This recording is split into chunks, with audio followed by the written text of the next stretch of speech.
大家好，又係 Tony 啊！咁啊，時間真係過得好快，咁啊一眨眼咧，5月就已經過完啦。咁啊，最近咧，咁亦都係有好多朋友仔咁啊私底下問到嘅。咁啊 Tony 啊，咁啊中山啲樓市而家咩情況啊？究竟值唔值得入市咧？咁點樣入市先至唔會中伏咧？咁其實咧，大家嘅問題咧，我全部都收到晒嘅。嗱，咁我今日咧亦都唔講廢話啦，咁直接咧就同大家講一啲真實情況啦吓。咁今日 Tony 咧都係有嗰句講嗰句嘅，咁同大家深度咁樣解釋一下中山最近嘅一個樓市情況啦吓，同埋講下香港朋友仔北上置業點樣揀先至穩陣啦，點樣先至唔會做大灣區水魚啦吓。咁呢條視頻嘅信息量咧，亦都係比較大嘅，咁大家咧就要留意聽下啦。咁先講個題外話啦吓，無論樓市好與壞，永遠都係有人買樓，有人中伏嘅。Tony 想做嘅就係將我10幾年嘅從業經驗啦，同大家分享，等大家可以做咁大嘅決定之前啦，可以多一份參考，少走啲彎路。好啦，咁啊言歸正傳啦吓，咁喺影片開始之前啦，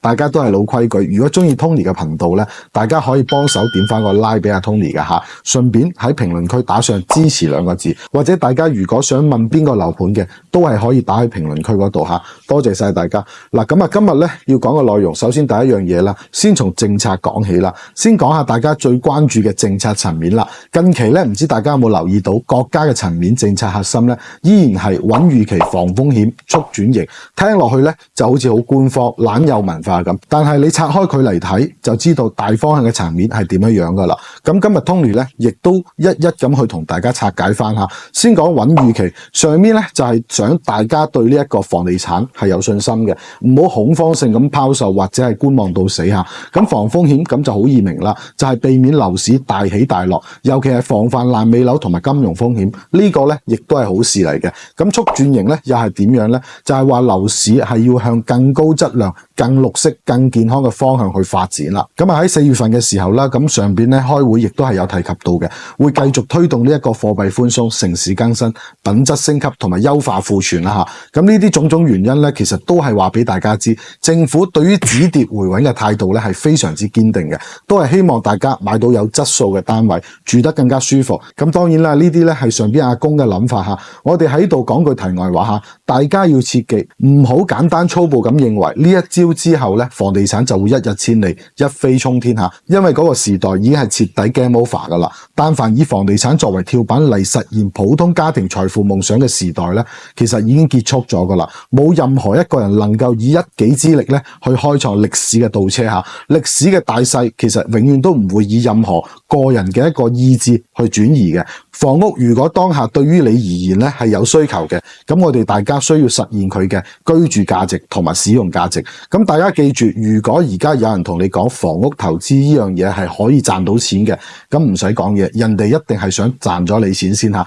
所以面對呢一種冇經過任何思維所講出嚟嘅嘢嘅話咧，我建議你直接拉黑咗佢吓。好啦，咁啊言歸正傳啦吓，咁大家最中意聽嘅肯定係降息降準啦吓，咁個個都想個袋仔咧係可以慳翻啲錢嘅。咁喺啱啱過去嘅520啦，就驗證咗上述嘅一個信息啦。咁最新一期嘅房貸市場報價利率 LPR 出爐咗啦吓，5年期以上嘅 LPR 係降至 3.5% 嘅。講人話就係供樓人士每個月月供係減少咗，最大嘅得益者咧係用公積金貸款買樓嗰一班人吓。雖然公積金咧對於香港朋友仔嚟講咧，好似又冇乜太大關係啊。不過咧都聽下啦吓。咁啊，公積金嘅利率咧係直接從過去嘅 2.85% 降到咗 2.6% 吓。肉眼一睇只係降咗 0.25%， 好似又冇乜幾多。咁但係計落嚟嘅話咧，你可能會慳咗大幾萬蚊㗎吓。而呢一招金融及時雨咧，對於房貸一族嚟講，確實月供係變少咗嘅，壓力亦都係變少咗嘅。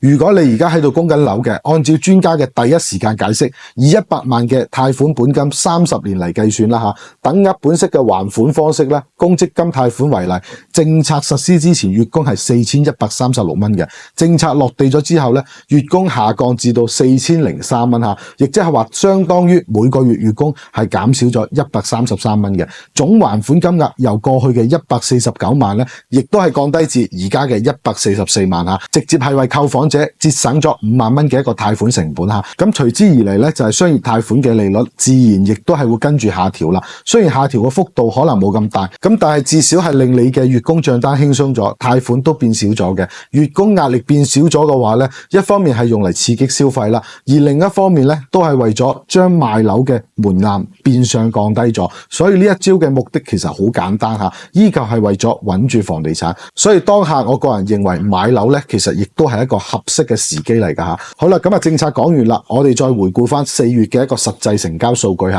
呢一個嘅話咧係直接反映出市場冷暖嘅溫度計嚟㗎嚇。先講結論，2025年嘅4月份啦嚇，中山嘅樓市係呈現咗量價齊跌嘅一個趨勢嘅。嗱，聽落去咧就好似好悲觀咁，好似個市好差咁。大家唔好行開，我哋嚟用數據講嘢嚇。咁新增供應方面咧，中山4月份係批咗幾多樓出嚟賣啊？咁答案係6.62萬平方嚇，同比上個月係大跌咗58.59%嘅，差唔多跌咗60%啊！呢個數字係咪好誇張先？咁網簽方面即係成交數據嚇，咁4月份總共係賣出咗幾多呢？答案係14.95萬平方米嚇，同比上個月係跌咗8.61%啦。網簽均價方面啦，咁平均係幾錢一平方呢？答案係10,577蚊每平方啊，同比3月份係跌咗6.45%啦。咁庫存週期方面咧，截止到去到4月30號為止嚇，咁全市嘅庫存面積咧係545萬平方米嚇，咁全市嘅庫存去化週期咧係高達29.7個月嘅嚇。咁綜合以上數據嚟講啦，首先我哋嚟分析一下新增供應斷崖式下跌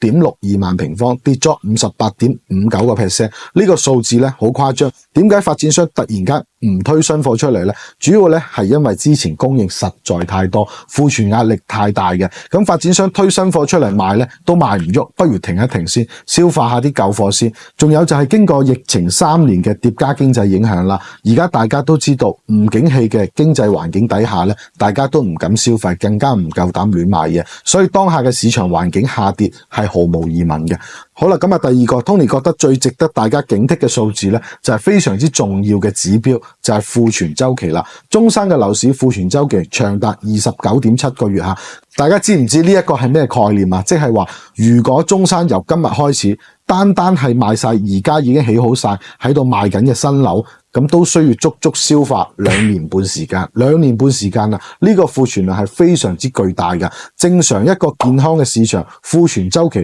可能係8到12個月左右，29個月講明市場上嘅貨實在太多嚇，消化速度亦都係非常之慢嘅。咁有啲朋友咧，咁佢就會問到啦，呢個數字對於你買樓有咩影響啊？對於你嚟講可能係福嚟嘅。咁市場供應量越大，你就更加多選擇，而且發展商都賣唔喐，壓力山大，你就有機會同佢講價，可以爭取更加之多嘅優惠同埋更好嘅條件。就好比以前邊有車位送呢樣嘢㗎？但係今時今日好多發展商，有部分發展商即係唔係好多啦嚇，咁都係有車位送嘅。今時今日係買家嘅春天啊，大家要記住。但係對於發展商嚟講咧，其實係禍嚟嘅，因為樓盤賣唔喐啊嘛，發展商嘅資金回籠咧係存在壓力嘅，資金鏈咧就會更加容易斷裂。呢個咧係直接增加咗爛尾風險嘅，尤其係嗰啲細藝發展商啦，或者本身資金實力唔係好穩陣嘅嗰啲，喺呢一個29個月嘅巨大庫存壓力底下咧，隨時係可以爆雷嘅。所以咧，呢一個29個月嘅庫存週期話俾我哋知，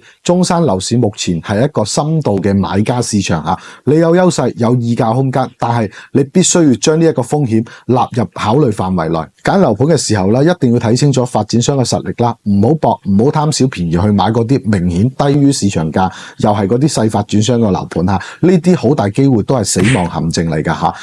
好啦，咁講到第三個就係數據入邊仲有一個亮點嚇，可以睇下呢兩張圖，就係市場熱度集中喺南部組團嚇，成交量亦都係佔咗全市嘅45%，即係話樓市雖然整體跌，但係南部三鄉坦洲嗰邊表現咧係相對比較好㗎，幾乎撐起咗中山樓市嘅半邊天嚇。咁點解南部嗰邊咁旺呢？其實最直接嘅原因肯定係地理位置近珠海啦，受惠於過往珠海坦洲之間取消限購啦，南部係吸引咗一批珠海客同埋途經珠海嘅澳門客嘅。但係呢個45% 嘅比例咧，大家係咪意味住可以任性好似盲頭烏蠅咁衝入去南部就得咧？唔係，南部範圍都好大下，入邊都有好有壞，有啲靠近珠海配套成熟嘅樓盤啦，可能真係有啲價值，但係有啲可能只係交界位，配套就麻麻地啦，純屬就係食正靠珠海呢一個概念嚇。而且南部嘅樓價咧，相比中山其他區域，可能係已經炒高咗少少噶啦。你都要睇真正嘅性價比嚇。咁最重要嘅係呢一個南部嘅45%嘅成交量咧，主要係滿足咗珠海客同埋部分澳門客嘅一個需求。咁對於香港嘅朋友仔嚟講嘅話咧，你係咪真係會經常經珠海出入境咧？你買南部係為咗自己住定係收租呢？如果係收租，南部嘅出租回報就係點呢？呢個都要諗清楚嘅，唔好因為佢旺就衝，咁樣分分鐘你係有機會瀨嘢嘅。好啦，講咗咁多個數據同埋分析啦，到底對於一個香港朋友仔嚟講，喺中山置業應該係點樣部署，點樣去避坑同埋尋寶呢？咁啊好簡單啦，庫存周期話俾我哋知，而家咧係買方市場，每個樓盤都視客戶如寶啊！如果大家去睇樓睇啱，千祈唔好怕醜，大膽咁同發展商講價。大多數發展商佢哋手上有咁多貨要清，資金周轉又有壓力，肯定係會比以往好傾好多嘅。但係大家要記住，講價係基於對樓盤對區域嘅深入了解，前提你真係中意你先還價。如果你唔中意嘅話咧，就唔好亂咁還價啦嚇。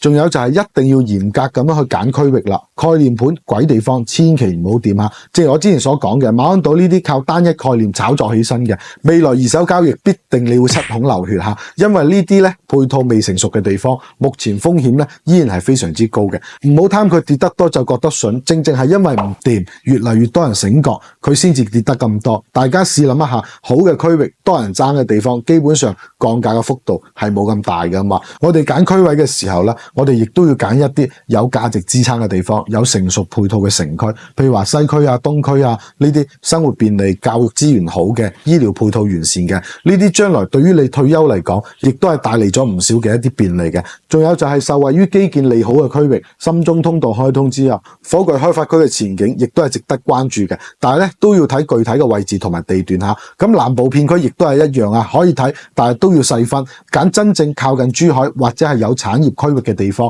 唔係成個南部都係值得入嘅嚇。咁 Tony 咧喺度重點咁提醒下大家嚇，小心一啲低價陷阱嚇。市場唔好，梗係會有一啲樓盤劈價嘅，但係你一定要分清楚係正常嘅市場調價行為啊，定係發展商資金鏈有問題急於套現嘅救命價呢？咁我哋結合翻29個月嘅庫存周期風險啦，揀發展商真係重中之重啊！我哋盡量去揀一啲國企或者係央企有實力嘅上市房企，佢哋即使係有資金周轉嘅壓力，但係都會比較難為嘅嚇。嗰啲細細粒你聽都未聽過嘅，或者本身負債率就好高嘅嗰啲，俾到幾低嘅價格俾你都唔好掂，除非佢真係現樓嚇，否則發展商嘅話咧，分分鐘俾頂綠帽利大，係分分鐘嘅事嚇。好啦，今日 Tony 咧就同大家拆解咗近期中山嘅樓市數據啦，講咗政策啦、數據啦，同埋香港朋友北上置業特別要小心嘅地方啦，同埋點樣揀啦。相信好多朋友仔咧都明㗎啦，唔明嘅話咧都唔緊要嘅，可以 WhatsApp 掃一掃上面嘅 QR code 嚇，聯絡我講多次俾你聽。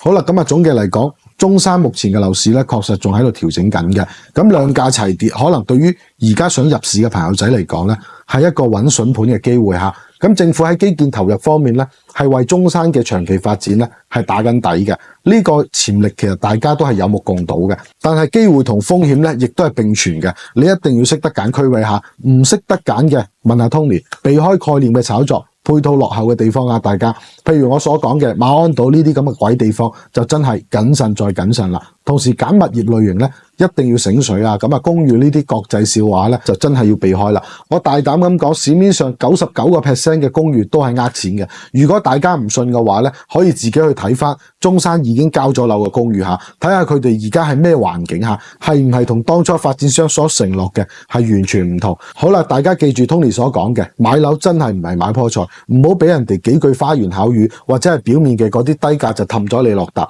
大家要做足功課，實地考察過，了解真實情況。如果你真係唔識揀又怕中伏，可以聯絡翻阿 Tony， 至少你係唔會蝕底下。好啦，今期嘅影片內容咧就同大家分享到呢度，希望對大家係有幫助下。咁如果大家有任何關於中山置業嘅疑問啦，或者有邊個樓盤邊個區域想我同大家分析一下嘅、拆解一下嘅，咁都可以喺評論區嗰度留言話我知下，我會盡量回覆大家嘅問題。最後，大家記得點翻個 like 或者 share 翻俾身邊有需要嘅朋友下，同埋記得訂閱翻我呢個 channel， 咁樣就唔會錯過每一期嘅精彩內容噶啦。多謝大家嘅收睇，我係 Tony， 一個有溫度嘅房產人，我哋下一期見。